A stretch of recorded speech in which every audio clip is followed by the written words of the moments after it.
بسم اللہ الرحمن الرحیم۔ قرآن کریم پڑھنے کے فوائد۔ قرآن کریم پڑھنے کے بے شمار فوائد ہیں۔ یہ فوائد صحیح احادیث، صحابہ و تابعین سے منقولہ آثار سے ثابت ہے۔ شیخ مصطفیٰ عمارہ نے ان فوائد کو ملخص کر کے بیان کیا ہے جو مندرجہ ذیل ہے۔ نمبر 1، قرآن کا پڑھنے والا بزرگوں کے صف میں ہوتا ہے، لوگوں میں افضل اور ان میں اعلیٰ مقام والا ہوتا ہے۔ نمبر 2، قرآن پڑھنے والے کو ہر حرف کے بدلے ایک نیکی ملتی ہے اور ہر نیکی 10 گنا بڑھا کر لکھی جاتی ہے۔ نمبر 3، قرآن پڑھنے والے پر رحمت کا سایہ ہوتا ہے، فرشتے اس کا احاطہ کیے ہوتے ہیں، اس پر سکینت کا نزول ہوتا ہے۔ نمبر 4، اللہ تعالیٰ قرآن پڑھنے والے کے دل کو منور کرتا ہے، مصیبتوں کو ان سے دور کرتا ہے، قیامت کے تاریکیوں سے اسے بچائے گا۔ نمبر 5، قرآن پڑھنے والے کی مہک پاکیزہ ہے، اس کا مزہ ترنج پھل جیسا میٹھا ہے، پس وہ نیک ہم نشیں ہے، نیک کام کرنے والے اس کے قریب ہوتے ہیں، اس کی خوشبو کو سونگھتے ہیں، اس سے لطف اندوز ہوتے ہیں۔ نمبر 6، قرآن پڑھنے والے کو فزع اکبر قیامت کی بڑی گھبراہٹ غمزدہ نہیں کرے گی، کیونکہ وہ اللہ کی حفظ و امان میں رہے گا اور قرآن اس کے لیے سفارش بنے گا۔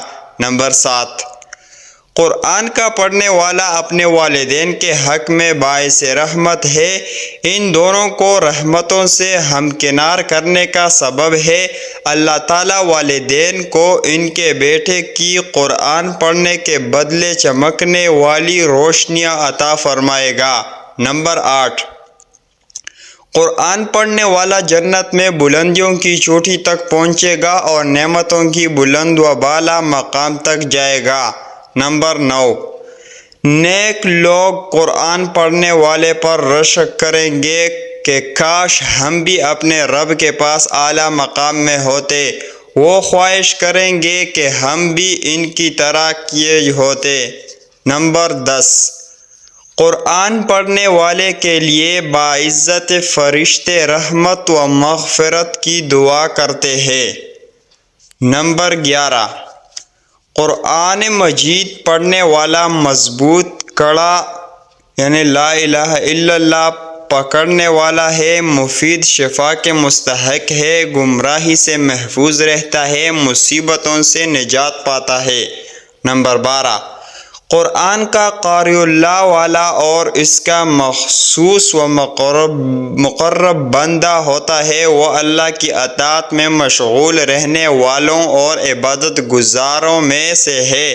نمبر 13، قرآن پڑھنے والے کا مقام اور مرتبہ دنیا میں بھی بلند ہوتا ہے، کیونکہ اللہ قرآن کے ذریعے کچھ لوگوں کو بلند کرتا ہے اور دوسرے لوگوں کو جو قرآن سے روگردانی کرتے ہیں پست کر دیتا ہے۔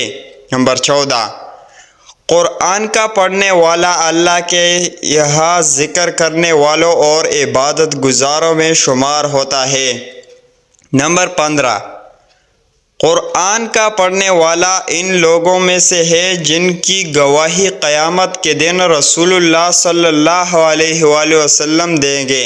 نمبر 16، قیامت کے دن قرآن کے اندر مہارت رکھنے والا لکھنے والے باعزت نیک فرشتوں کے ساتھ اٹھایا جائے گا۔ نمبر 17، قرآن پڑھنے والے کے پاس سے شیطان بھاگتا ہے اور اس کے گھر سے فرار اختیار کرتا ہے۔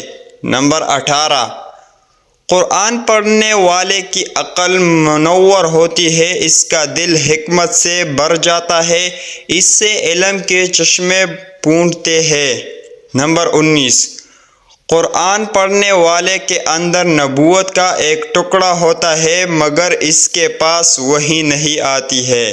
نمبر 20، قرآن کا حافظ جاہلوں کے ساتھ جہالت نہیں کرتا، کیونکہ قرآن اس کے اندر ہوتا ہے جو اس کو سختی اور غیظ و غضب سے روکتا ہے۔ نمبر 21، قرآن کریم سے دل اور گھر آباد ہوتے ہیں، خیر و برکت عام ہوتی ہے۔ نمبر 22، قرآن پڑھنے سے دل کے اندر خشوع و خضوع اور نفس کے اندر صفائی پیدا ہوتی ہے۔ نمبر 23، قرآن پڑھنے والا جب اللہ تعالیٰ سے سوال کرتا ہے تو اللہ تعالیٰ اس کو اپنے فضل و کرم سے نوازتا ہے۔ نمبر 24، قرآن والوں کا تذکرہ اللہ تعالیٰ اپنے پاس مقرب بندوں میں کرتا ہے اور یہ ان کے شرف و عزت کے لیے کافی ہے۔ نمبر 25، قرآن اپنے ماننے والے کے لیے کافی ہے جس سے ان کے قلوب باعزت ہوتے ہیں، جس طرح مالدار اپنے مال سے باعزت ہوتے ہیں، وہ ایسی مالداری جس میں کوئی خرچ نہیں۔ اللہ تعالی ہم سب مسلمانوں کو قرآن کریم کی تلاوت کرنے کی توفیق دے، آمین۔ اگر ویڈیو اچھی لگی تو لائک کرے اور چینل کو بھی سبسکرائب لازمی کرے تاکہ آپ کو اس طرح کی ویڈیوز بر وقت پہنچتے رہے۔ Thanks for watching. خدا حافظ۔